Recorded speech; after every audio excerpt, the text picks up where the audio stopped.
Well, I'm not so much a political scientist. I'm not even going to claim to be.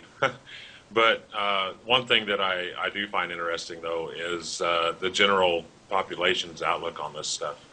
And one thing that I have in front of me right now is a graph, actually, from the university.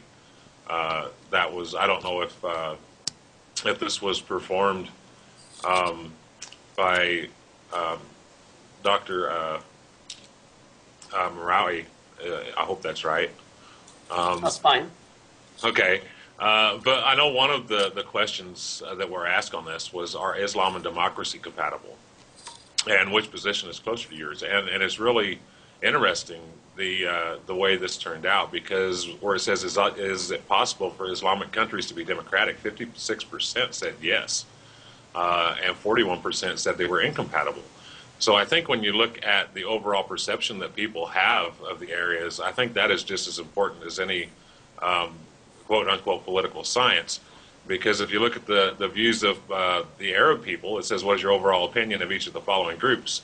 And we have the Arab people in general, and that's a 56% favorable. People of Egypt, 70% favorable, and people of Saudi Arabia, 57% favorable. So I think a lot of what we see overall is that people are very approving that democracy has a good chance in these.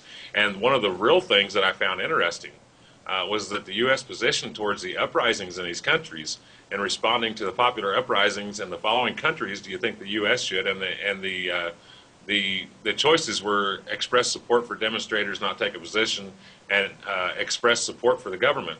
And overall, in Syria, Yemen, Bahrain, Jordan, and Saudi Arabia, all of these are over 65% for the U.S. to not take a position on any of these. So I think that is something really important to look at here too, is the way the general populace looks at this. Mm-hmm.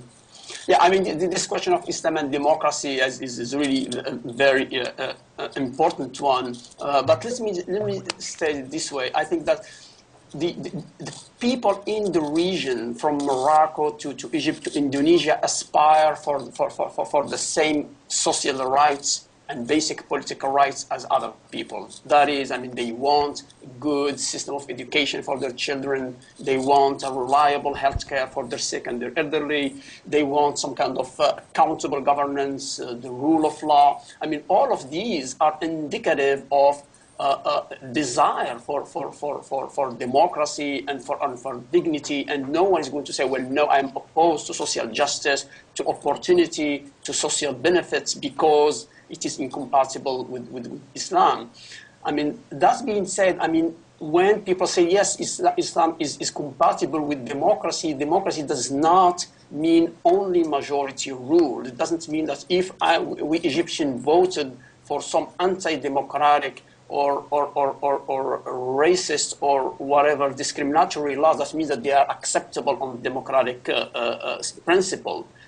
Yeah, I mean, the majority can agree on problematic and questionable things. I mean, here I'm saying that beyond the demand for social rights, for political rights, for living in dignified life, it is also important to emphasize the idea that we live differently from each other when we have to respect that difference. That is, beyond certain social and political rights, we should allow ourselves to live differently and to respect this kind of difference, whether religious, whether personal, whether whatever. And I think that is really, for me, the most, I think, challenging principle that we have to address in the context of the Muslim societies. Are we going to be able to accept difference as fundamental principle, that is, live and let live, regardless of our religious orientation, regardless of our tribe? And that is, for me, the idea that Islamic groups, moderates, should really start to address. That yes, I mean, we respect Islam. Yes, we believe in certain principles, but at the same time, idea that other people who might not, the idea that who might have different interpretations of Islam also have a place to live. They also can live peacefully among us. So I think, for me, that is really the test of the of whether Islam and democracy are compatible or not is to say, well, are we allowing for people to live their own way as long as they pay their taxes, as long as they respect the rule of law, the laws of the nation? Are they allowed to live among us as community? Well, the Quran teaches there's no compulsion, so I would say that that's very compatible with your ideals. Mm-hmm. Yeah, I think one thing that in the Western world, I think a lot of people have trouble understanding, and I have come to understand it pretty well over the last year or so, is that the different social, geological, and political societies that we have, that people have to understand more, and this is one reason why I respect the foundation that the classes that you teach where you're at and the projects that you have going on. I know you have the abroad learning programs, and I think those are absolutely imperative. I wish everybody could take one, because I think it's really important for people in the Western world to get to know more about the Eastern world, to understand that our democracy that we have here, which in my opinion is broken anyway, doesn't work for us, so why should we force that onto somebody else? Because our political, social, and geological societies are different. They're different in needs, they're different in economics, they're different in opinion, they're different in beliefs, they're different in views. So I think it's very important that we understand each other, and one reason these shows I think are so important is that we get to know each other's views a little better, and we get to get this out to people so that maybe they will go in and study other people's social, geological, and political differences and realize that what democracy is maybe in the U.S. is not quite democracy in the Middle East. Yes, Yes, you are right, Jerry. And I want to add something on that. Does democracy is compatible with Islam? This is a wrong question, I think, because democracy has roots from Islam. Because in Islam, according to Quranic morality, according to verses in the Quran, we see that there is no compulsion in religion.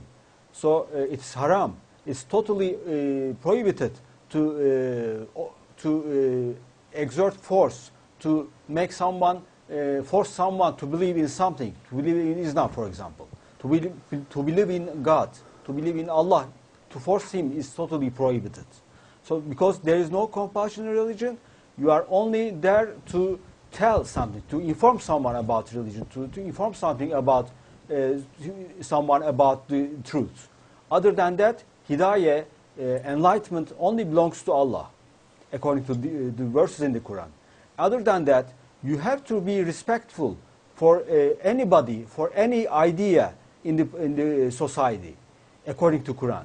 So places of worship like synagogues or churches are totally are places for respect. These are places to be respected.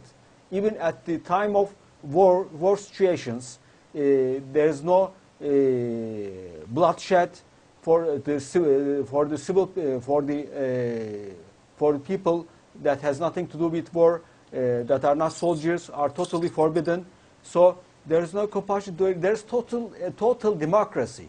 And for someone who are working on the idea of democracy, there is verses in the Quran that that democracy should be learned from the Quran. Inshallah. Yes.